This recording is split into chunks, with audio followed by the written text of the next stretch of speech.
Yes, आपल्या सर्वांसाठी ती रेकॉर्डिंग करून ठेवतोय. आपण कुठे असं दुसरीकडे ते पोस्ट नाही करणार आहे. ज्यांचं मिस होतं त्यांच्यासाठी आपण ठेवलेली. सगळ्यांना नमस्कार. आपण आहोत आता रीडर्स आर लीडर्स ह्या बुक क्लबमध्ये. हा बुक क्लब बेसिकली जे नवीन जॉईन झाले असेल त्यांच्यासाठी फक्त सांगतोय. या बुक क्लब हा असा प्लॅटफॉर्म आहे की येथे आपण पुस्तक इंटरप्रिट करतो.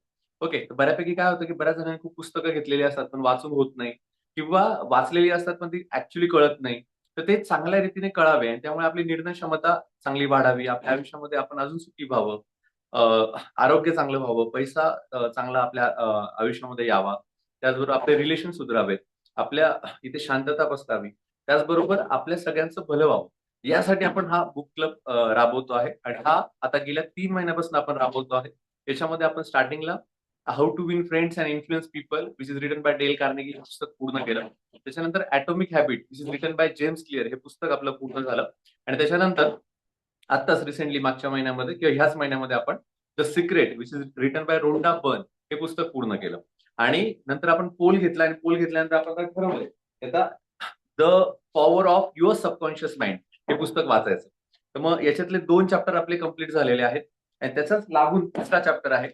ज्यांना 2 चॅप्टर कळले असतील चांगले त्यांच्यासाठी हा तिसरा चॅप्टर खूप सोपा जाईल आणि तिसऱ्या चॅप्टरमध्ये थोडक्यात जर सांगायचं तर फार वेगळं काही त्यांनी आता थेअरीने सांगितलं. एकूण खरं म्हटलं तर या चॅप्टरचे 20 चॅप्टर आहे. एकूण 20 चॅप्टरमध्ये प्रत्येक भाग थोडा थोडा वेगळा आहे. पण हे पहिले 3 जे चॅप्टर आता आपण घेतोय हा तिसरा पहिल्या आणि दुसऱ्यावर जास्त भर देणार आहे. म्हणजे अजून आपण थोडं कॉन्शियस व्हायचंय. अजून असा विश्वास ठेवायचा की सबकॉन्शियस माइंड आहे आणि त्याचा प्रत्येक काय काय येऊ शकतो याचे काही एक्झाम्पल या चॅप्टरमध्ये सांगितले. पण पुढचा जो काही चॅप्टर आहे म्हणजे एक मनी बद्दल आहे, एक आरोग्याबद्दल आहे. मग हे थोडं सब्जेक्ट पुढे पुढे व्हॅरी होत जाईल. मी हे का सांगतोय कारण तो पेशन्स तुमच्याकडे असावा. बरेच यंगस्टर आपल्याकडे जॉईन होतात. त्यांना असं वाटतं की तीच गोष्ट परत आहे का? नाही. आता तीच गोष्ट आहे पण सूक्ष्म पद्धतीने इथे ते आता आपल्याला सांगतायत. सो चॅप्टरची सुरुवात करूया. अ, तर सगळ्यांना बहुतेक हे कळलं असेल की रीडर्स आर लीडर्स हा बुक क्लब काय आहे. त्याच्यामध्ये आपण इंटरप्रिट करतो. तसं आपण the power of your subconscious mind which is written by doctor Joseph Murphy हे पुस्तक घेतलेलं आहे. आणि त्यातलं तिसरा चॅप्टर आता आपण इंटरप्रिट करणार आहोत. इंटरप्रिटेशन झाल्यानंतर बाकी तुम्ही सुद्धा बोलणार आहात की तुम्हाला यातल्या चॅप्टरमध्ये काय कळलं, याच्यामध्ये अजून काय ऍड ऑन करू शकतो. कारण असं नाहीये की I am a perfect. Okay, हे मी माझ्या पद्धतीने इंटरप्रिट करून सांगतोय. पण आपल्या इथे जॉईन होणारे हे सगळे वेगवेगळ्या क्षेत्रातनं, वेगवेगळ्या अभ्यासातनं आलेले आहेत आणि सगळेच दिग्गज आहेत. म्हणजे जवळ-जवळ माझ्या माहितीप्रमाणे काही खूप वाचक आहेत, काही खूप छान पद्धतीने काम करतायत, काही क्लास पण आहेत, काही पोलीस आहेत, काही टीचर्स आहेत, काही सीए आहेत. या वेगवेगळ्या भागातनं आपण सगळे आलेले आहात. त्यामुळे नक्कीच काही शंका ठेवता तुम्ही नक्की व्यक्त व्हा. कारण तुम्ही एखाद्याने बोलल्यानंतर बाकीचे नाही तेच प्रॉब्लेम्स असतात. जसं काल पण मी जो सेशन घेतला, त्याच्यानंतर मला 2-3 जणांनी फोन केले. काही जण प्रत्यक्ष येऊन मला भेटले. ते म्हटले, की जसं कालचा एक फक्त सांगतो, की एकाने सांगितलं, की "सर मॅनिफेस्ट तुम्ही म्हणताय, की आपण बिनधास्त विश्वाला काहीतरी मागायचं. मग असं आहे का, की एक विश कंप्लीट झाली तरच दुसरी मागायची?" ओके. मग असाही प्रश्न त्यांनी विचारला, की मग एक पहिले कंप्लीट झाली, की दुसरी मागायची असं आहे का? मग त्याच्यावर उत्तर दिलं, की विश्वाकडे ट्रिमंडस आहे, भरपूर आहे. ओके. तर भरपूर असल्यामुळे तुम्ही भरपूर काही गोष्टी मागू शकता. पण मागितल्यानंतर समजा आता तुम्हाला आय-एस व्हायचंय. ओके, मग तुम्ही 7 वर्ष थांबणार का? नाही, मग तुम्ही दुसरी गोष्ट मागणारच ना. मग तुम्हाला आय-एस होण्यासाठी ज्या पूरक गोष्टी आहेत, त्या तुम्ही त्या अनुषंगाने मागत राहाल. ओके आणि ते विश्व तुम्हाला पूर्ण करणार याची तुम्ही खात्री बाळगायची. त्याचबरोबर तुम्ही मल्टिपल गोष्टी मागू शकतात. पण द सिक्रेटमध्ये त्याची प्रोसेसही सांगितली आहे. तुम्ही एकदा मागितल्यानंतर तुम्हाला ग्रॅटिट्यूड, व्हिज्युअलायझेशन, मॅजिक रॉक आणि व्हिजन बोर्ड हे पण फॉलो करायचंय. नाहीतर मी काल काय मागितलं मीच विसरून गेलो. ते कुठे ना कुठे तुमच्या समोर येणारच आहे. पण तुम्हीच विसरून गेला तर असंही नको व्हायला. तुमची लिस्ट कितीही मोठी असू द्या, पण ती तुम्हाला मिळाली आहे याच्याबद्दल तुम्ही रोज धन्यवाद, धन्यवाद, धन्यवाद करत पुढे जायचं.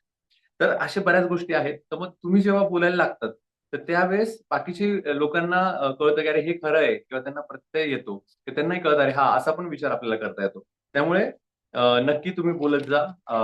तुम्ही म्हणजे रेज हात हात वर करूनही सांगू शकता किंवा मध्ये जरी वाटलं तरी तुम्ही बोलू शकता. कारण हा जो चॅप्टर आहे किंवा हे जे पुस्तक आहे, हे जास्त चर्चेतनं आपल्याला समजणार आहे, जास्त अनुभवातनं आपल्याला समजणार आहे. तर आपण सुरुवात करतो आहे chapter number 3 the miracle working power of your subconscious mind. मग इथे म्हटलं की मिरॅकल म्हणजे जादू. ओके, तर तुमच्या सबकॉन्शियस माइंडची काय जादू आहे? ते आपल्याला ह्या चॅप्टरमध्ये ते सांगतायत. ते सांगतात की your subconscious is your book of life.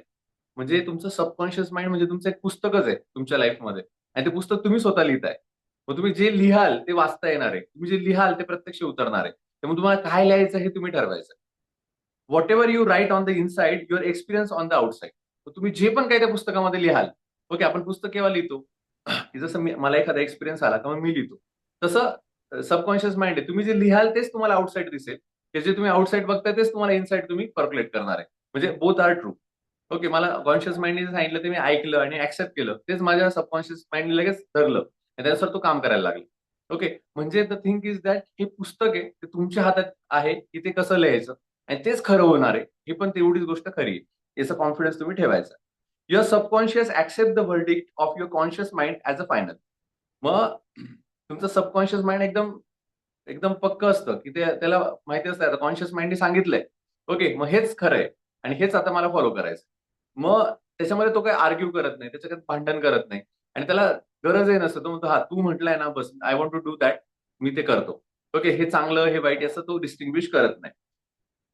What is impress in the subconscious is express in your life. जे काही तुमचं इम्प्रेशन ठरतंय डे टू डे लाईफमध्ये आणि जे तुमच्या मनापर्यंत प्रोक्लेट होत आहे त्याच गोष्टी तुमचं सबकॉन्शियस माइंड फॉलो करणार आहे आणि त्यानुसारच तुम्हाला सगळ्या घटना तुमचं बिहेवियर त्याच पॅटर्न मध्ये फॉलो व्हायला लागणार आहे. तर तुमच्यापैकी काही लोकांना माहिती असेल किंवा असा प्रसंग असेल की काही लोक सारखं म्हणत असतात की आय एम अनलकी. ओके, मी काही नशीबवानच नाहीये, माझं माझं नशीबच फुटकं आहे आणि माझ्या बाबतीत असं झालंय, मलाच असे रिलेटिव्ह भेटलेत किंवा माझ्या बाबतीत मध्येच ऍक्सिडेंट झाला, माझ्या बाबतीमध्येच ते घड्याळ बंद पडलं, माझ्या बाबतीतच मी एखाद्या दुकानात गेलो, ते दुकान टायमावरच बंद झालं. माझ्या बाबतीतच माझं पाकीट कुठेतरी राहून जातं. माझ्या बाबतीतच असं होतं की मी कुठल्या तरी वस्तू गहाळ करून टाकतो. माझ्या बाबतीतच असं होतं की मी जो ऑप्शन टिक करायचा तो माझ्याकडनं चुकून दुसराच टाकला जातो.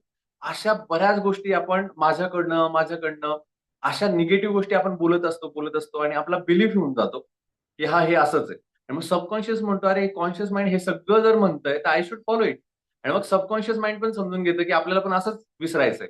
आणि मग आपल्या खरंच त्या घटना व्हायला लागतात आणि सबकॉन्शियस माइंड मग आपल्याला पटवून देतो की खरंच तू मूर्ख आहेस किंवा खरंच तू तू विसरभोळा आहेस. तर इथे त्यांनी सांगितलंय की बरेच लोक म्हणतात की I am unlucky, so the life arranges situation to prove you right. मग ते ऑटोमॅटिक असं प्रूव्ह होतं की बरोबर तुम्ही ठरतात की अरे हा बरोबर, हे मी जे म्हणत होतो तेच बरोबर आहे. Okay, if you think I am a guided and protected life beginnings to reflect guidance and protection. तर बऱ्याच प्रार्थना तुम्ही समाजामध्ये बघितल्या असेल, बायबल मधल्या बघितल्या असाल, आपल्या धर्मामधल्या बघितल्या असेल, त्याच्यामध्ये नेहमी सांगताना खूप पॉझिटिव्ह गोष्टी भरलेल्या असतात. ओके, त्याच्यामध्ये पण त्यांनी जर तुम्ही असं जर स्वतःला म्हणालात की I am guided, okay, and protected by God. Okay, आणि हे सोपून दिलं तुम्ही देवावर की अरे जे काही तुम्हाला गाईड करशील मी तसं वागेल किंवा जे काही माझ्या बाबतीत होणार आहे तू प्रोटेक्ट करायला आहे, मी बिनधास्त लढतोय. हा जेव्हा विश्वास तुम्ही विश्वावर ठेवाल तर त्यावेळेस तुम्हाला ऑटोमॅटिक चांगल्या गोष्टी यायला लागतील. आता बऱ्याच वेळेस माझ्या आयुष्यामध्ये चांगल्या घटना होतात ना, तर मी लगेच म्हणतो, हा God is with me. Okay, याशिवाय ही गोष्ट होऊ शकत नाही. कुठेतरी देव आहे, तो माझे प्रयत्न बघतोय आणि त्यामुळे ही गोष्ट झाली. अशा बऱ्याच गोष्टी माझ्या समोर आल्यात आणि तेव्हा जेव्हा मी तसं म्हणतो तर त्यावेळेस अजून त्या गोष्टी सोप्या व्हायला लागतात. तर मग तुम्ही पण असं म्हणा की चांगली गोष्ट झाली, वाईट गोष्ट झाली, चांगली गोष्ट झाली तर गॉड इज विथ मी. वाईट गोष्ट झाली तरी गॉड इज विथ मी असंच म्हणायला पाहिजे. कारण वाईट गोष्टीमधनं पण आपल्याला चांगले एक्सपिरियन्स मिळतात. वाईट गोष्टींमुळे पण आपण तेवढे ताकदवान होतो. वाईट गोष्टीमुळे पण आपण तेवढं आपलं मन कणखर होतं. आणि सगळं जर चांगल्या गोष्टी झाल्या असत्या, तर आपण तेवढे मजबूतच झाले नसतो. ओके. आता बऱ्यापैकी ना काही म्हणजे आता हा थोडा पर्सनल ओपिनियन आहे ते सांगतो. बऱ्यापैकी ना काही वेळेस आपण खूप छान प्रयत्न करत असतो. पण तरी पण आपल्या आयुष्यामध्ये काही कॅश फ्लो येत नसतो. म्हणजे काही जण प्रयत्न करत असतात की खूप पैसा कमवायचा आणि तो पैसा कमवताना त्यांना तेवढं सक्सेस मिळत नसतं जेवढं त्यांना पाहिजे असतं. मग इथे काही लेखक असं म्हणतात, की देव पण टेस्ट बघत असतो, की ठीक आहे बाबा तुझ्याकडे आता येत नाही, तू आता कसा वागतोयस? ओके. मग बऱ्याच वेळेस फेल्युअर देऊन मग त्या माणसाला खूप छान कळतं, की हे पैशाचं किती महत्व आहे. आणि मग सडनली असं आहे काही दिवस जातात, वर्ष जातात, सडनली तो एकदम श्रीमंत होतो. पण तो श्रीमंत झाल्यानंतर त्यांनी ते इतके वाईट दिवस बघितलेले असतात, की त्याला असं वाटतं, "अरे हां, मी एवढे वाईट दिवस बघितले, आय कान्ट फॉरगॉट दॅट.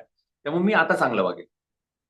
जर तुम्ही बघितलं जर सडनली तुमच्याकडे संपत्ती आली, तर त्यांना टिकवता येत नाही. तुम्ही केबीसीमध्ये पण बघितलं असेल काही एकाने 5 करोड रुपये जिंकले होते. 5 कोटी रुपये जिंकले होते. आणि आज तो मुलगा एका सिंपल शॉपमध्ये काम करतोय. त्यांनी सगळे 5 कोटी रुपये सगळे नासून टाकले, म्हणजे काहीच त्याचा इन्व्हेस्टमेंट तो करू शकला नाही आणि आज रस्त्यावर आहे. द थिंग इज दॅट की तुम्ही पण विचार करा, आज ज्या अर्थी आपल्याकडे डिले होतोय त्या अर्थी देवाला तर असं वाटणार नाही ना की डिले करायचा. देव त्याचा अर्थ आपल्याला काहीतरी शिकवतोय. हे पॉझिटिव्हली आपण तर विचार केला पाहिजे, ना की निगेटिव्हली. ओके, कारण जेव्हा रिस्पॉन्सिबिलिटी येतात ना, तुम्ही हाय लेवलला जेव्हा पोहोचतात ना, तर तुमचं टेम्परामेंट खूप शांत ठेवावं लागतं. कारण तुमच्याकडे नंबर ऑफ लोक खूप अप्रोच करतात, नंबर ऑफ लोक तुमच्याकडे बघत असतात, ट्रान्झॅक्शन भरपूर चाललेले असतात. आणि अशा याच्यामध्ये जर तुम्ही प्रॉपरली ट्रेन नसाल, ओके, तर तुम्ही गोंधळून जातात. ओके, सडनली एकदम सगळ्या गोष्टी यायला लागल्या, तुम्ही गोंधळून जातात आणि मग निर्णय चुकतात आणि नंतर कळतं, अरे माझ्याकडे तर सगळंच होतं पण मी टिकू शकलो नाही. ओके, मग अशा बऱ्याच गोष्टी आहेत की ते टिकवण्यासाठी संस्काराची जोड असते. टिकवण्यासाठी तुमचा आधी एक्सपिरियन्स, तुम्ही किती अपडाऊन्स केलेले आहेत त्याची गरज असते. कुठल्याही कंपनीमध्ये जर एखादा सीईओ असेल किंवा एखादा मॅनेजर असेल, तर तुम्ही त्याचं पोस्टिंग बघा. मॅनेजर डायरेक्ट बसवत नाही. मॅनेजर जो असतो आधी तो वर्किंगमध्ये, प्रोडक्शनमध्ये काम केलेलं असतं, एचआर डिपार्टमेंटमध्ये काम केलेलं असतं. त्या सगळ्या वेगवेगळ्या डिपार्टमेंटमध्ये काम करून मग तो मॅनेजर झालेला असतो. म्हणजेच काय, तो ट्रेन झालेला असतो. त्याच पद्धतीने आपल्याला येणारे वाईट अनुभव हे सुद्धा आपण पॉझिटिव्हली घेतले पाहिजे. ओके, आणि सबकॉन्शियस माइंडला सांगितलं पाहिजे की नाही बाबा, मला हे असं अनुभव आलेले आहेत, पण हे माझ्यासाठी चांगल्यासाठी असतील. पण आता मला पुढे चांगले अनुभव येऊ दे. तर त्या पद्धतीने पण आपल्याला चांगले अनुभव येऊन आपण ती लेवल सर करू शकतो. द ग्रेट लॉ त्याचा पुढचा सांगताय, जो की आज मी लीडर्स ग्रुपमध्ये पण टाकला होता. As within so without, as above so below. हा खूप महत्वाची प्रोव्हर्ब आहे. ॲसियंट सिक्रेट त्यांनी सांगितलंय. म्हणजे त्यांनी एक जसं इजिप्तमध्ये पिरॅमिड असतात तसं त्यांनी एक काहीतरी ओपन केलं होतं, कबर. आणि त्या कबरमध्ये त्यांना ते, म्हणजे खूप ऍशियंट मधली होती ती, आणि जेव्हा त्यांनी ओपन केली तेव्हा त्यांना त्या कबरीवर ते वाक्य दिसलं. त्याच्यावर ते असं लिहिलेलं होतं, ॲज विथिन सो विदाउट. याचा अर्थ असा आहे, your inner world creates your outer world. As within so without. Okay, जे तुमच्या मनामध्ये आहे तेच तुमच्या बाहेर तुम्हाला दिसणार आहे. ओके, हे खूप सूक्ष्म आहे बरं का. याची प्रॅक्टिस आपण नक्की करायला पाहिजे. मी गेल्या बऱ्याच दिवसापासून ही प्रॅक्टिस करतोय, त्याचा मला खूप छान अनुभव येतोय. जे तुमच्या मनामध्ये आहे तेच तुम्हाला बाहेर दिसतं. ओके, दुसरं म्हटलंय as above so below. As above so बिलोचा मिनिंग खूप डीप आहे. त्याच्यामध्ये ते असं सांगतायत की what exist in the universe is reflected in your life. म्हणजे समजा आपलं जे शरीर आहे हे सूक्ष्म कणांचं बनलेलं आहे, अणुरेणूंचं बनलेलं आहे, प्रोटॉन, न्यूट्रॉन्स, इलेक्ट्रॉनचं बनलेलं आहे. तर आपली सोलर सिस्टीम पण त्याचीच बनलेली आहे. ओके, आता जर तुम्ही सूक्ष्म रूप जर बघितलं ना इलेक्ट्रॉन सॉरी ऍटमचं, तर ऍटमच्या रूपामध्ये जर तुम्ही नीट बघितलं तर ऍटम मध्ये न्यूक्लियस असतो. ओके, न्यूक्लियस म्हणजे त्यात प्रोटॉन्स आणि न्यूट्रॉन्स असतो आणि बाहेर हे इलेक्ट्रॉन फिरत असतात. आणि सेम रिफ्लेक्शन जर तुम्ही आपली गॅलेक्सी बघितली, सोलर सिस्टीम बघितली, तेच आहे. मध्ये सूर्य आहे आणि बाकी मग सगळे ग्रह फिरतायत त्याच्याभोवती. म्हणजे same as it is, atom पण तसाच आहे, म्हणजे सूक्ष्म पण तेच आहे. आणि विश्व जे दाखवतंय, गॅलेक्सी सिस्टीम पण तेच आहे, त्यातला आपण एक भाग आहोत. म्हणजे सूक्ष्म आणि भव्य हे सारखंच आहे. ओके, मग हे ज्याला कळलं, मग तुम्ही म्हणाल, मग यातनं काय फरक पडतो? अहो, यातनं खरंच फरक पडतो ना. याचा अर्थ असा आहे की जे माझ्या मनात आहे तेच विश्वात आहे. म्हणजे मी जर फ्रिक्वेन्सी माझी सेम ठेवली, तर जी विश्वाच्या फ्रिक्वेन्सीवर मी मॅच झालं, तर मला जे हवंय ते मला लगेच मिळू शकतं. म्हणजे तुम्हाला फक्त तिथे शांत होणं गरजेचं आहे. तुम्हाला सूक्ष्मात जाणं गरजेचं आहे. म्हणजे भव्य पण तुम्ही इझिली आकर्षू शकाल. म्हणजे ज्याला सूक्ष्म जमलं, त्याला भव्य इझिली जमू शकतं. जसं विपश्यनामध्ये मी मध्ये गेलो होतो. 10 दिवसाची त्यांची इथे ती साधना केली. त्याच्यामध्ये पण ते शिकवताना ते इक्वॉनिमिटी सांगितली, समानता. जेव्हा तुम्ही शांत बसता, तुम्ही विश्वाला एकरूप होतात आणि त्यानंतर जे काही थॉट प्रोसेस निर्माण होतात, त्या खूप ट्रिमेंडस असतात. त्याचबरोबर तुमच्या बॉडीमधले जे पण काही पेन्स आहे, कारण तिथे तेच सांगतात ना, की तुम्ही शांत बसा, बाहेरचा विचार सोडून द्या आणि एकदम विचार करून तुमच्या शरीरात काय चाललंय त्याचा अनुभव घ्या. आता हा जेव्हा अनुभव घेतो ना आपण, त्या सगळ्या गोष्टी, सूक्ष्मातल्या सूक्ष्म गोष्टी आपल्याला जाणवायला लागतात. ओके, आणि कुठला पण आजार असू द्या, तो बरा व्हायला लागतो. ओके, तर तुम्ही सुद्धा जर गेला नसाल तर एक 10 दिवसासाठी नक्कीच जाऊन बघा. त्याच्यानंतर म्हटलंय, your mental words create your physical words. मग तुमचं जे मन आहे तेच तुमचं आउटर फिजिकल वर्ड तयार करत असतं. तुमचे ज्या मोशन्स आहेत, ज्या थॉट्स आहेत, त्याच्यामुळे इमोशन्स तयार होतात. तुम्ही जे पण विचार, तुम्ही शांततेत बसलाय आणि एकदमच खूप आनंदी तुमचं सगळं चाललंय. तेवढ्याच कोणीतरी तुमच्या एखाद्या नावडत्या मित्राचा नाव घेतलं किंवा नावडत्या रिलेटिव्हचं नाव घेतलं. तर नुसत्या विचाराने सुद्धा तुमचे इमोशन लगेच चेंज होतात आणि एकदम राग येतो. अरे बापरे! म्हणजे एकदम असं वाटतं, की अरे आता याला मारू का काय करू? किंवा एकदम असं वाटतं, अरे ती व्यक्तीने मला खूप त्रास दिलाय. म्हणजे नुसत्या थॉट्समुळे पण तुमचे इमोशन्स चेंज होतात. आणि एकदा इमोशन्स चेंज झाल्या, की emotion change into manifestation. म्हणजे इमोशन्समुळे मॅनिफेस्टेशन पण चेंज होतं. मग तुम्ही काय मॅनिफेस्ट केलंय? की तुम्ही असं मॅनिफेस्ट केलंय, की हा ती व्यक्ती ना, तिने खूप त्रास दिला, आता मी तिला मारणारच आहे किंवा मी तिच्याशी भांडणारच आहे. आणि मग पुढे जाऊन परत ती व्यक्ती आपल्या समोर येते आणि परत भांडणं होतात. ओके. म्हणजे द थिंग इज दॅट की तुम्ही काय मॅनिफेस्ट करताय हे तुमच्या इमोशन्सवर आहे. ओके. आणि ह्या इमोशन्स तुमच्या थॉट्सवर आहे. मग आपल्या हातात काय आहे, की दिवसभरामध्ये हे द सिक्रेटमध्ये सांगितलंच आहे. आपल्या हातात काय आहे, की आपण आनंदी राहायचं. मग मी आनंदी कसा राहू शकेल? तर चांगले थॉट्स. ओके. तुम्हाला पहिली गोष्ट लोकांना माफ करावं लागेल.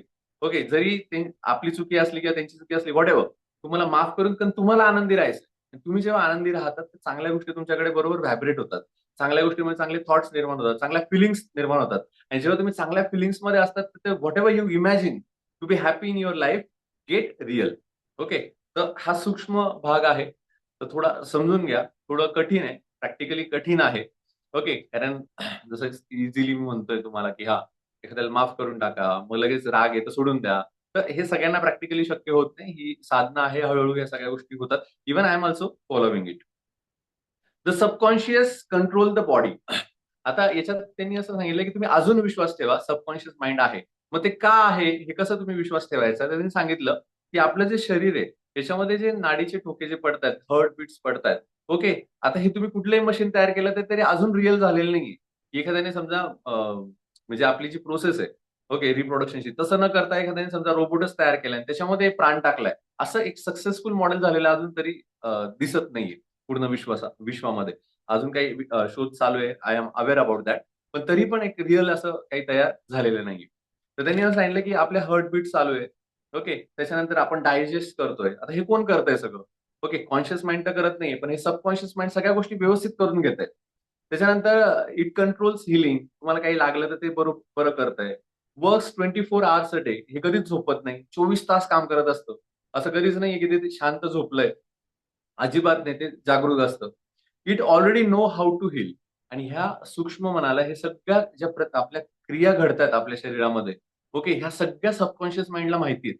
आणि तो बरोबर त्या सगळ्या कार्यान्वित करून घेतोय. तर मग त्यांचं ते म्हणणं आहे, की if it can grow your hair, मग हे सबकॉन्शियस माइंड तुमचे केस सुद्धा वाढवू शकतंय. It can heal a cut. समजा तुम्हाला काही कट म्हणजे लागलं, समजा करंगळीला लागलं, तुमच्या हाताला लागलं. काही दिवसात ते लगेच बरं पण करताय. Why can't it heal your fear? मग तुम्हाला असं का वाटतं, की ते तुमचं जे काही भय आहे ते हील करू शकत नाही. ते तुमच्या भावना आहेत त्या हील करू शकत नाही. ते तुम्हाला बरं करू शकत नाही. तुमच्या आयुष्यातल्या ज्या गोष्टी तुम्हाला हव्या त्या मिळू शकत नाही. अशी शंका तुम्ही का घेता? Okay. You should be strong, की अरे एवढं सगळं सबकॉन्शियस माइंड आपल्या ह्याच्यात करतंय.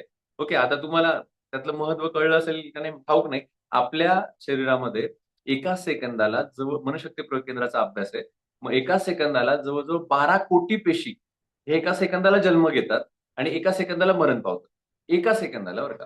आता एवढ्या 12 कोटी पेशी ह्या सगळे आपलं जे सबकॉन्शियस माइंड हे सगळं चालवत असतं. म्हणजे काय सामर्थ्य आहे त्याच्यामध्ये. ओके. मग त्यांनी सांगितलं, की आपण ते सामर्थ्य फक्त 5% वापरतोय. जवळ-जवळ 95% वापरतच नाही कारण आपल्यावर विश्वास नाही.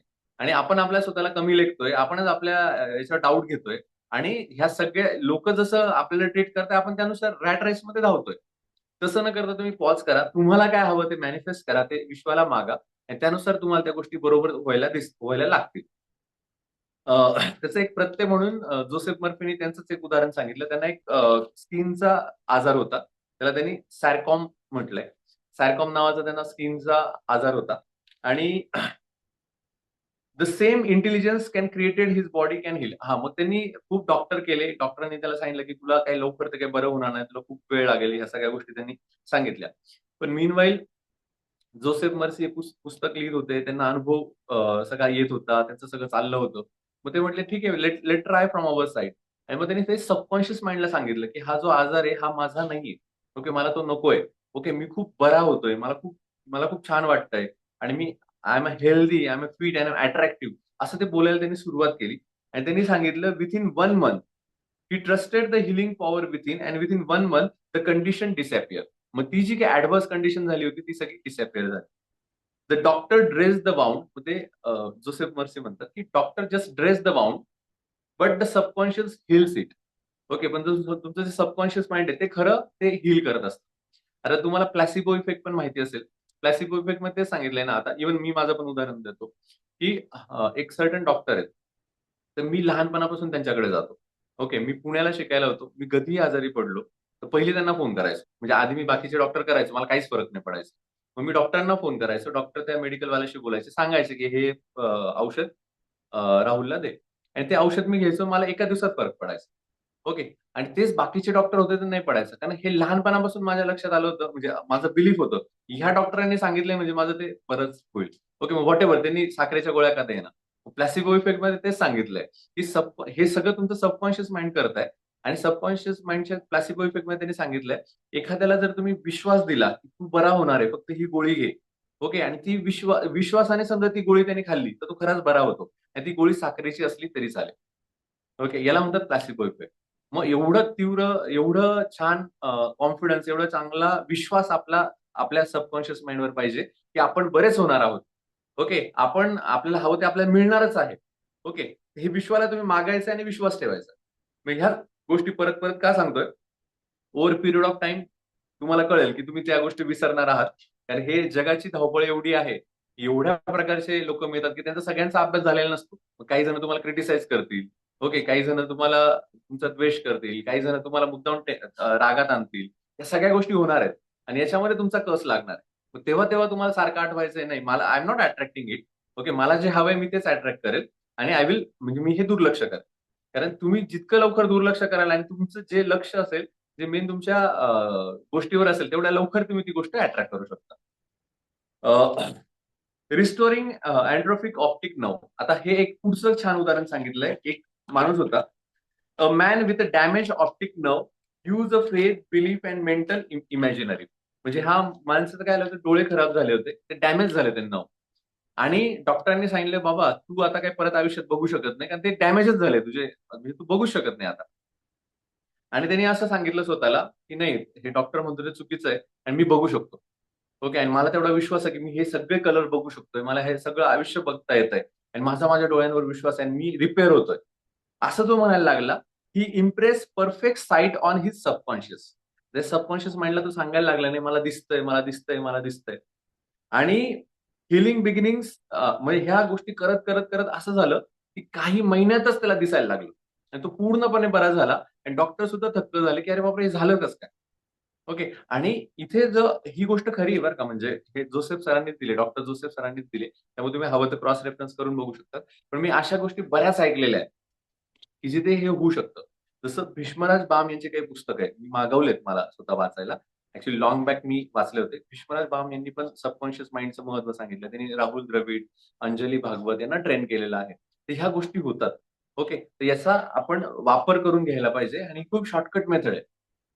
Healing beginnings when belief replace fear. म्हणजे सांगितलं की तुम्ही बरे होतात जेव्हा तुमचं भीती ही विश्वास भीतीची जागा घेतो. तर इतकं छान त्याच्यामध्ये आहे. How to get subconscious to work for you. आता प्रश्न पुढचा येतो, की ह्या सबकॉन्शियस माइंडला तुमच्यासाठी काम कसं करायला लावायचं? त्यातलं पहिलं त्यांनी सांगितलंय, turn request over before sleep. तर थोडा टाईम कमी आहे, पण मी तरी आज सांगतो तुम्हाला, की यांनी असं सांगितलं, की जर तुम्हाला सबकॉन्शियस माइंडचा चांगला वापर करून घ्यायचा असेल, तर झोपण्याच्या पूर्वी तुम्हाला मेडिटेट करायचं म्हणजे झोपण्याच्या पूर्वी तुम्हाला काय हवंय, हे सबकॉन्शियस माइंडला सांगायचंय, हे विश्वाला सांगायचंय आणि मग झोपायचंय.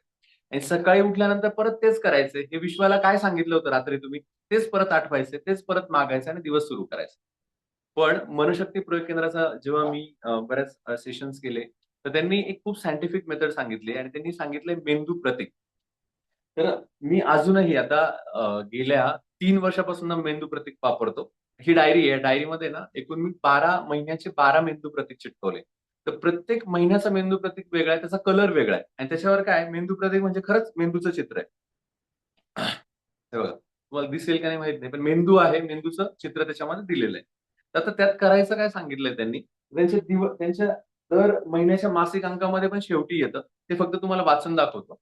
तर आता हे मी रोज रात्री झोपताना करतो बरं का. म्हणजे त्याच्यामध्ये काय करायचं असतं, त्या मेंदूवर एकाग्र व्हायचं. ओके. आणि मेंदूला एकाग्र झाल्यानंतर एक तो मोटर एरिया असतो. ओके. जो की आपल्या जास्त सेन्सिटिव्ह असतो आणि तो ऐकतो, या सगळ्या आज्ञापालन होतात. तर त्या याच्यावर तुम्ही एकाग्र व्हायचं. आणि एकाग्र होऊन तुमच्या 3 महत्त्वाच्या ज्या महत्वाकांक्षा आहेत, ओके, त्या तुम्ही सांगायच्यात. मग ते आता वाचून दाखवतो, नीट ऐका. हे त्यांनी 70 वर्षापूर्वी सांगितलेलं आहे. ओके. तर या 21 वर्षावरील व्यक्तींसाठी या महिन्याचे मेंदू प्रतीक मासिकात दिले आहे. ते कापून त्याच्यावर दररोज झोपण्यापूर्वी केवळ 30 सेकंद एकाग्रता करावी. म्हणजे झोपताना 30 सेकंद एकाग्रता करायची आणि उठल्यावर पण 30 सेकंद एकाग्रता करायची. आणि 3 विचार मनात आणावे. तर पहिला विचार आणायचा आहे, माझी महत्वाकांक्षा. म्हणजे मला आयुष्यात काय हवंय? ही महत्वाकांक्षा तुम्ही आठवायची. ओके, समजा तुम्हाला बिलियनियर व्हायचं, तुम्ही ते आठवा. मला चांगलं शिक्षक व्हायचं, मला बेस्ट पब्लिक स्पीकर व्हायचंय, मला घरामध्ये शांतता हवी आहे, मला आयडियल व्हायचंय. Okay, whatever the things you want in your life, okay, ती तुम्ही गोष्ट आठवायची. दुसरी गोष्ट, मुलांचे कल्याण. मग फक्त माझ्याच मुलांचे कल्याण की नाही, सर्व मुलांचे कल्याण हो. ओके, ही दुसरी इच्छा तुम्ही मनामध्ये बाळगायची. तिसरी गोष्ट म्हणजे सामाजिक कार्याची जाणीव. म्हणजे काय, की मी समाजासाठी पण काही देणं लागतो आणि त्यासाठी सुद्धा मी जेव्हा-जेव्हा शक्य आहे तेव्हा मी समाजासाठी काम करेन. नाहीतर बऱ्याच वेळेस काय लोक आपण स्वतःसाठीच मागतो आणि विश्वासाठी, जगासाठी करायचं राहून जातं. ॲक्चुअली निस्वार्थातच खरा स्वार्थ आहे. ओके. जेव्हा आपण कपडे धुत असतो तेव्हा दगड पण ऑटोमॅटिक स्वच्छ होतो. ओके. तसं आहे, की आपण जेव्हा दुसऱ्याला चांगलं सांगायला सुरुवात करतो, तर ऑटोमॅटिक आपलंही चांगलं होतं. त्यामुळे तिसरा जो विचार आहे, तो पहिला पहिला विचार तुम्हाला आयुष्यात काय हवं? दुसरं म्हणजे सगळ्या मुलांचं कल्याण व्हावं ते आणि तिसरा विचार म्हणजे, की मी समाजासाठी काहीतरी देणं लागतो आणि मी समाजासाठी काहीतरी चांगलं काम माझ्याकडनं घडवू किंवा मी करेल. रात्री झोपण्यापूर्वी हे रेखांकन उशीखाली ठेवा. सकाळी उठल्यावर पुन्हा एकाग्रता करा. बस. हे एवढं सिंपल त्यांनी सांगितलंय. आता जर तुम्ही नीट हे खूप सायंटिफिकली त्यांनी घेतलंय. याच्यावर पुस्तक सुद्धा आहे. तुम्हाला वाटलं तुम्ही करू शकता. आता मी हा टॉपिक इथे का सांगितला तुम्हाला? कारण जोसेफ मर्फी तेच सांगताय, की turn request over before sleep. म्हणजे झोपण्यापूर्वी तुम्हाला काय हवंय विश्वाकडे ते सांगा. आणि इथे त्यांनी तेच सांगितलंय, की तुम्ही 3 गोष्टी विश्वाला सांगा आणि त्यात बरोबर तुम्हाला त्या मिळतील. आणि त्यांनी लिमिट पण सांगितली. ह्या गोष्टी तुमच्या 7 वर्षाच्या आत सगळ्या कंप्लीट होतील. तुमची जर तीव्रता जास्त असेल तर लवकर मिळेल. पण हे सतत तुम्हाला करायचं आणि हे खरंच आहे ना, आपण सबकॉन्शियस माइंडला सांगतोय. ओके. आणि सबकॉन्शियस माइंडला आपण जेव्हा सांगतो, ते ऑटोमॅटिकली आपण त्या गोष्टी अट्रॅक्ट करतोय. हे डॉक्टर जोसेफही सांगतायत. रोंडा बर्न सुद्धा ह्याच गोष्टी आपल्याला सांगतायत. Believe you already have the answer. दुसरी गोष्ट त्यांनी सांगितली, बिलीव्ह, की तुम्ही असा विश्वास करा, की हां, मला ही गोष्ट आता मिळालेली आहे. ओके. असं म्हणत बसू नका, की आता हे मिळेल, मग मिळेल का? नाही, ही मिळालेली आणि त्या स्टेटमध्ये तुम्ही राहा. Feel the Joy of fulfilment. मग आता आनंद घ्या, की हां, तुम्हाला ही गोष्ट मिळालेली आहे. त्या आनंदामध्ये तुम्ही राहा. Keep conscious mind expecting the best. आणि कॉन्शियस माइंडला पण सांगून ठेवा, की तू असा विचार कर, की तुला चांगलीच गोष्ट काहीतरी मिळणार आहे. नाहीतर तुम्ही मनामध्ये म्हणताय खूप छान, पण सबकॉन्शियस माइंड सगळा गोंधळ करतंय. तर असं करून चालणार नाही. You have to be aware about the subconscious mind also. So the subconscious response is a reaction. आणि हे खूप महत्वाचं आहे. मग सबकॉन्शियस ज्या पद्धतीने रिएक्ट करणार आहे या सगळ्या सिच्युएशन्सला किंवा ह्या गोष्टींना, तेच तुमचं रिझल्टमध्ये कन्व्हर्ट होणार आहे. त्याच्यानंतर त्यांनी म्हटलंय, की पुढचं आहे वॉच युअर थॉट्स. तर ऑब्स्टॅकल्स आहेत म्हणजे आता वॉच युअर थॉट्समध्ये असं त्यांचं म्हणणं आहे, की तुम्ही आता खूप छान readers are leaders club join केला, ऐकलं, वाचलं. तुमचे आत्तापुरते थॉट्स खूप चांगले आहे. पण तुम्ही सकाळी उठला, ऑफिसला गेलात, किंवा तुमच्या जिथे तुम्ही काम करता तिथे गेलात किंवा घरामध्ये आहात. आणि मग अशा वेळेस तुमचं काहीतरी भांडण झालं किंवा काही गोष्टींमध्ये डिले झाला किंवा तुम्हाला जाताना धावपळ झाली किंवा खूप प्रॉब्लेम्स यायला लागले. तर त्यावेळेस आपण हे सगळं ज्ञान विसरून जातो. आणि मग ते असं म्हणताय, "you block your on good." आणि मग ह्या सगळ्या धावपळीमध्ये आपण हे सबकॉन्शियस माइंडशी बोलायचंच राहून जातं. ओके. आणि मग त्यामुळे असं होतं, की आपण वेगळ्या फ्रिक्वेन्सीवर निघून जातो आणि एकदा वेगळ्या फ्रिक्वेन्सीवर निघून गेलो, की you block what you want in your life. म्हणून त्यांनी शब्द स्पष्ट वापरला, "you block your on good. If you affirm harmony and peace, your body and life return to balance." मग अशा केओस स्थितीमध्ये जेव्हा तुम्ही स्वतःला म्हणता, "नाही, नाही, खूप सगळं सगळं चांगलं आहे आणि सगळं पीसफुल आहे. सगळीकडे खूप चांगलं-चांगलं होतंय आणि मी इथे शांत राहील." असं जेव्हा तुम्ही म्हणता, की you try to back on your space. So इथे त्यांनी सांगितलंय, द मेंटल पिक्चर प्रिन्सिपल. आता हा तर एक मुद्दा झाला. त्याचा पुढचा मुद्दा ते सांगताय, की any mental picture backed by faith and perseverance will come to pass. मग तुम्ही तुमचं एक मेंटल पिक्चर करून ठेवा.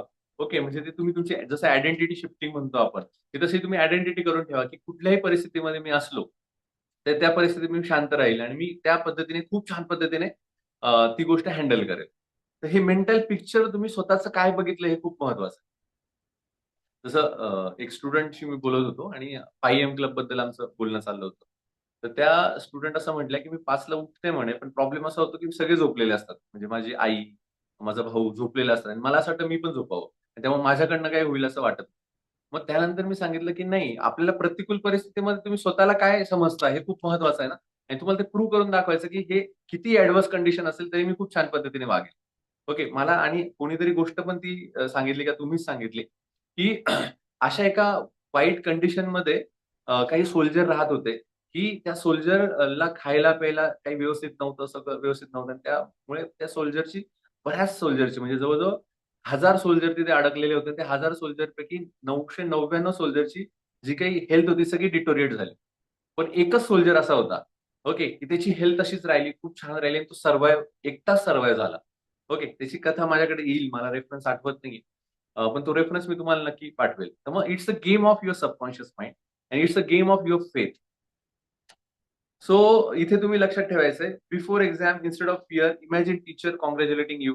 तुमची परीक्षा जवळ आहे. मग आता तुम्ही असं घाबरलात, की आता काय होईल? त्याच्यापेक्षा तुम्ही असं इमॅजिन करा, की मी परीक्षेला जातोय, जाते आणि परीक्षेला गेल्यानंतर खूप छान पेपर लिहिते आणि सगळे मला कॉंग्रॅच्युलेट करतायत. सगळं माझं कौतुक करतायत. सगळ्यांना आवडलं, की मी खूप छान मार्क मिळवले. असं इमॅजिन तुम्ही करा. तुमचा कॉन्फिडन्स वाढेल, तुमची भीती दूर होईल. भीती दूर झालं, की विस्मरण पण दूर होईल. त्या तुमच्या भीतीमुळे पण बऱ्याच चुका होतात, त्या कमी होतील. Feel the success, subconscious accept the blueprint. आणि हे तुमचं सबकॉन्शियस माइंड आहे, त्याला ब्लूप्रिंट आवडते. इव्हन आपण आता काही जणांना हे सबकॉन्शियस माइंड मी जास्त बोलतोय म्हणून तुम्हाला वाटत असेल, पण आपण ऑलरेडी आधी पण सबकॉन्शियस माइंड वापरतो. इव्हन आता माझी एक मीटिंग घेऊ द्या. तर ऑलरेडी आता मी सबकॉन्शियस माइंड विषयी बोलतोय तेव्हा मला कळलं, अरे मी ऑलरेडी इमॅजिन करतोय. ओके. पण आधी पण मी बरेच सेमिनार दिलेत. त्या सेमिनारमध्ये पण मी ऑलरेडी जायच्या आधीच मला माहिती असायचं, की आता पुढे ऑडियन्स बसलेली असणार आहे. मी तिथे बोलत असणार आहे. त्याच्यानंतर इकडे मागे पीपीटी असणार आहे. ह्या सगळ्या गोष्टी असणार आहे. मी तिथे वेळेवर पोहोचणार आहे. हे ऑलरेडी मी इमॅजिन करायचो. पण आता जेव्हा ह्या प्रोसेसमध्ये तुमच्याबरोबर हे पुस्तक वाचतोय, तेव्हा मला कळतं यार actually I am talking with subconscious mind. I am already inculcating or already setting all the things properly. Okay. मग जाण्यापूर्वीच मी सगळं सेट करून ठेवलेलं आहे. आता फक्त मला जायचं तेवढं बाकी आहे. तर guidance from within. When you seek right action quietly, the answer comes as feeling, inner awareness and strong hunch. म्हणजे जेव्हा तुम्हाला कळतं की तुम्ही अवेअर आहात आणि तुम्हाला कळतं की तुम्ही सबकॉन्शियस माइंडशी बोलत आहात, तुमच्या फिलिंग्स पण चांगल्या व्हायला लागतात आणि तुम्हाला गट फिलिंग्स येतात. नाही, हा हे होणारच आहे आणि हे बरोबरच आहे. कारण बाकी ऍडव्हर्स कंडिशन जरी असल्या, पण तुमचं मन कॉन्फिडन्स देतं की नाही आता हे होणारच आहे आणि मी असंच होईल. ओके. आणि मग ही गट्स फिलिंग्स तुम्हाला यायला लागतात. इनर अवेअरनेस तुमच्याकडे यायला लागतो आणि मग ही प्रोसेस बरोबर पुढे पुढे जाते. लास्ट फक्त 2 मिनिटात आपण संपवतोय. मग आता ह्या लीडर्समध्ये हे जे आपले लीडर्स आहेत, ओके. तर ह्या लीडर्स बद्दल फक्त मी सांगतो, की the leaders control what they write in their book of life. आपण हे जे सगळे रीडर्स आहोत, लीडर्स आहोत, आपण हे कंट्रोल करतोय, की आपल्याला आयुष्यामध्ये काय हवंय. हे आपण आपल्या बुकमध्ये लिहितोय मला काय हवंय आणि आपण ते फॉलो करतोय आणि त्यानुसार अट्रॅक्ट करतोय. आपले लीडर आहे, they understand the mental law. आपल्याला मेंटल लॉ माहिती आहे, की सगळं इथूनच होतंय. आपल्या सबकॉन्शियस माइंड मधूनच होतंय. त्यामुळे आपण हे लिहून ठेवलंय आणि आपण खूप फर्म आहोत, की आपण काय मागितलेलं आहे आणि आता त्याच्यावर अजून फर्म राहायचंय. कारण कंडिशन्स ऍडव्हर्स येणार आहेत. ओके. ह्या ऍडव्हर्स कंडिशनमध्ये आल्यानंतर तुम्हाला पक्क राहायचं नाही. मी हे ट्रॅक करतोय, मला चांगलीच गोष्ट माझ्यापर्यंत पोहोचणार आहे. मी करणार आहे. मी डिफ्लेक्ट नाही होणार आहे. कारण बघा इथे त्यांनी शब्द वापरला, की रिएक्शन. आपण बऱ्याच वेळेस निगेटिव्ह गोष्टींना जास्त रिएक्शन देऊन देतो. त्यामुळे ते निगेटिव्ह गोष्टी अजून वाढतात. आणि ते अजून वाढल्यानंतर आपला हेडॅक अजून वाढतो. मग आपण म्हणतो, "अरे यार, मी कुठेतरी चांगलं वागायला सुरुवात केली होती. मी कुठेतरी असं ठरवलं होतं मी चांगलं वागेल यार, तू सगळा मूड घालवला. आता परत बॅक टू पवेलियन." मग आपण परत भांडतो. तर तसं न करता तिकडे थोडंसं इग्नोरन्स करा आणि तुम्हाला जे हवंय ते तुम्ही मागा. Readers plant seeds of success consciously. खूप कॉन्शियसली ते सक्सेसचं बी त्यांच्या मनामध्ये उगवलेलं असतं किंवा पेरलेलं असतं आणि ते त्याला खत-पाणी घालत असतं, की येस मी पेरलंय, मला ही गोष्ट हवी आहे. मी त्यासाठी वर्क करतोय आणि त्या गोष्टी मी ऑर्गनाइज करतोय. हे सारखं-सारखं ते मनाला सांगत असतं. Readers trust the miracle working power within. आणि रीडर्सला आणि लीडर्सला हे माहिती असतं, की हे सबकॉन्शियस माइंडची पॉवर आहे आणि त्यामुळे आपण नक्कीच यश आज ना उद्या आपल्याला मिळणारच आहे. So change what you impress inside, you change what is express outside. मग मनामधला सगळा विचार तुम्ही बदलवा आणि मनाने तुम्ही लवकर ठरवा तुम्हाला काय हवंय. त्यानुसार बाहेरच्या गोष्टी लगेच बदलायला सुरुवात होते. मन के जीते जीत है, मन के हारे हार, जसं हे म्हणतात. त्याच पद्धतीने आपण मनाला काय सांगतो आहे, आपल्या सबकॉन्शियस माइंडला काय सांगतोय, तेच आपल्याला बाहेर प्रत्यय यायला सुरुवात होईल. आणि हे खूपदा प्रूव्ह करून झालंय. कारण आपल्याला असं वाटतं की निगेटिव्ह मला काही गोष्टी मिळतात, तर ते कुठेतरी आपण आधी मनामध्ये साठवलेल्या असतात, त्याच आपल्या समोर येत असतात. तर अशा रीतीने हा सुंदर चॅप्टर पूर्ण झालाय. नवीन यात असं काही नव्हतं, पण ह्याच गोष्टी त्यांनी अजून आपल्याला खूप फोर्सफुली छान पद्धतीने इम्प्रेस करून सांगितलं, की हे खरंच तुम्ही सबकॉन्शियस माइंडला लाईटली घेऊ नका आणि त्याचं महत्त्व तुम्ही समजून घ्या. तर that is this is thing from my side.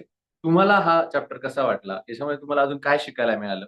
Just तुम्ही शेअर करू शकता किंवा अजून माझ्यात काही ॲड ऑन तुम्हाला करायचं असेल याच्यामध्ये तुम्ही ॲड ऑन करू शकता. धन्यवाद. येस, कोणाला काही बोलायचंय, काही समजलंय किंवा ॲड ऑन करायचंय?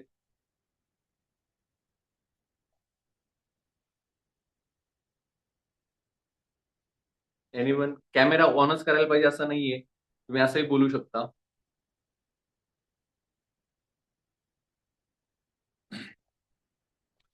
हवं तर मेसेज करायचा, मेसेज करू शकता. No problem. हॅलो सर, मी बोलते. येस, बोला सायली मॅडम. हॅलो, आवाज येतोय सर? हो, येतोय, येतोय. बोला, बोला. हा. आता जो मुद्दा सांगितला तुम्ही, जेव्हा तुम्ही अवघड सिच्युएशन मध्ये असतात तेव्हा पण तुम्हाला चांगला विचार करता यायला पाहिजे. म्हणजे तुम्हाला तुमच्या सबकॉन्शियसला सांगता यायला पाहिजे की मला आनंदीच राहायचंय. हं. आणि हे खूप इम्पॉर्टंट आहे. तेव्हा तुम्ही पॉझिटिव्ह गोष्टी तुमच्या आयुष्यात अट्रॅक्ट करतात.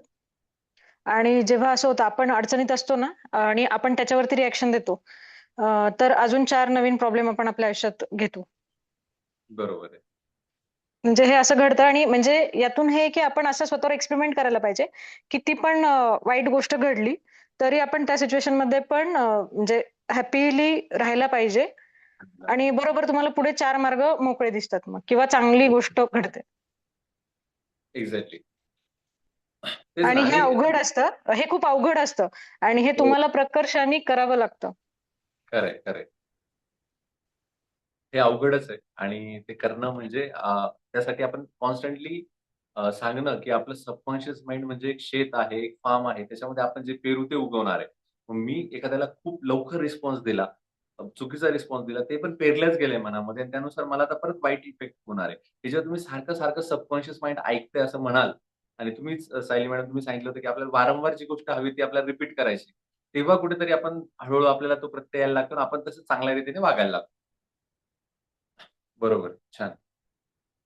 अजून येस कोणाला सर. काही येस. अजून कोणाला काही ॲड ऑन करायचं? येस, श्रावणी बोला.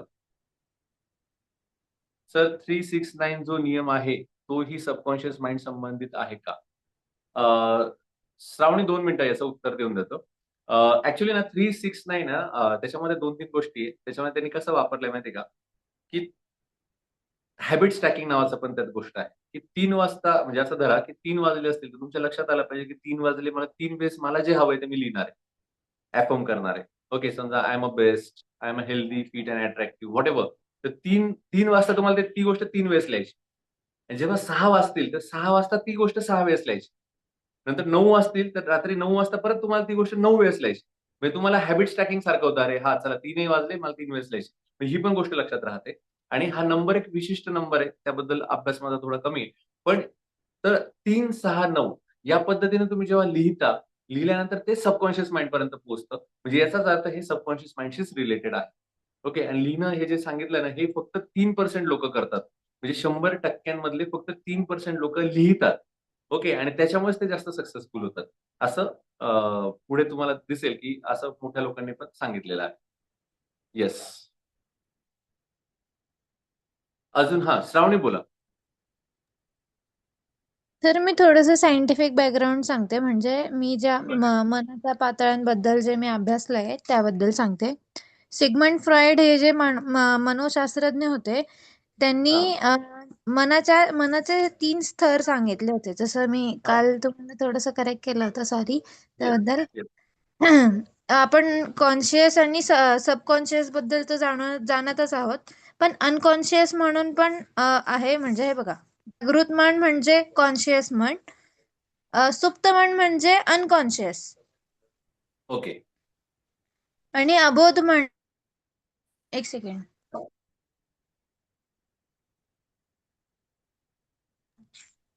सॉरी, थोडं करेक्ट करते. अबोध मन म्हणजे अनकॉन्शियस आणि सुप्त मन म्हणजे सबकॉन्शियस. सुप्त मनात हा, आपण जे काही शिकतो ते साठवलं हा, जातं. आणि हा. अबोध मनात म्हणजे अबोध मनात मनातल्या अशा काही घटना असतात ज्या आपल्यासोबत भूतकाळात घडून गेलेल्या असतात, पण त्या आपल्या म्हणजे आता आपल्या जाणीवेत नाही राहत, आपल्याला आठवत नाही त्या. पण मग त्या आपल्या मनात अजूनही साठवलेल्या असतात, जसं चाइल्डहुड ट्रोमा वगैरे हम्म. वगैरे. आणि अच्छा. जागृत मनामध्ये स्वतःबद्दलची जाणीव म्हणजे आपलं नाव वगैरे वगैरे असं असं साठवलेलं असतं. अच्छा. त्यातल्या त्यात सुप्त मनात म्हणजे आपल्या जे सबकॉन्शियस माइंड आहे, आपण सबकॉन्शियसली ज्या काही गोष्टी करतो त्यावर काहीशा प्रमाणात अबोध मनाचा म्हणजे अनकॉन्शियस माइंडचा प्रभाव पडतो, हम्म. असं त्यांनी सांगितलेलं आहे. त्यामुळे अच्छा. सुप्त मनाद्वारे समजा आपण जर काही चुकीचा निर्णय किंवा जो काही निर्णय घेत असतो किंवा आपली जी काही पर्सनॅलिटी असते ती हम्म. अबोध मनाची रचना असते, असं त्यांचं म्हणणं आहे. ओके. अबोध मन म्हणजे अनकॉन्शियस मन असं म्हणणं आहे का?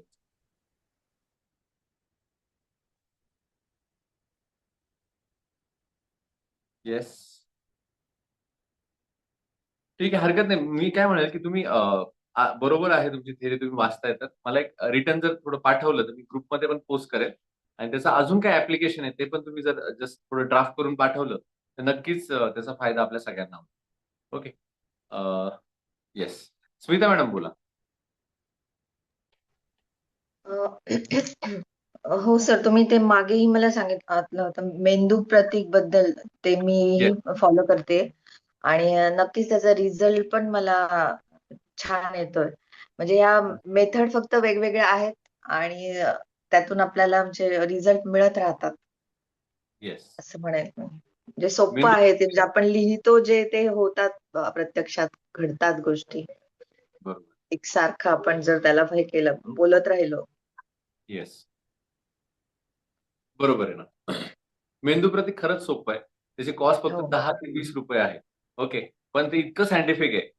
त्याचा फरक सगळ्यांना म्हणजे काहींना 8 दिवसात जाणवतो, काहींना 1 वर्षात जाणवतो.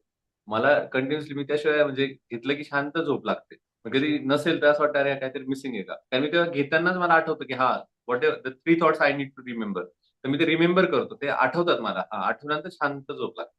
ओके. म्हणजे तुम्ही ऑटो सजेशनच आहे ना. ऑटो सजेशन पण आहे, अफर्मेशन पण आहे, व्हिज्युअलायझेशन पण आहे, सबकॉन्शियस माइंडशी बोलणं पण आहे. तर ह्या सगळ्या गोष्टी छान त्यांनी रिसर्चच इतका जबरदस्त केलेला आहे, की त्याच्यामध्ये आपल्याला त्याचा फायदा होऊ शकतो. हो, येस. हो. अजून कोणाला काही बोलायचंय?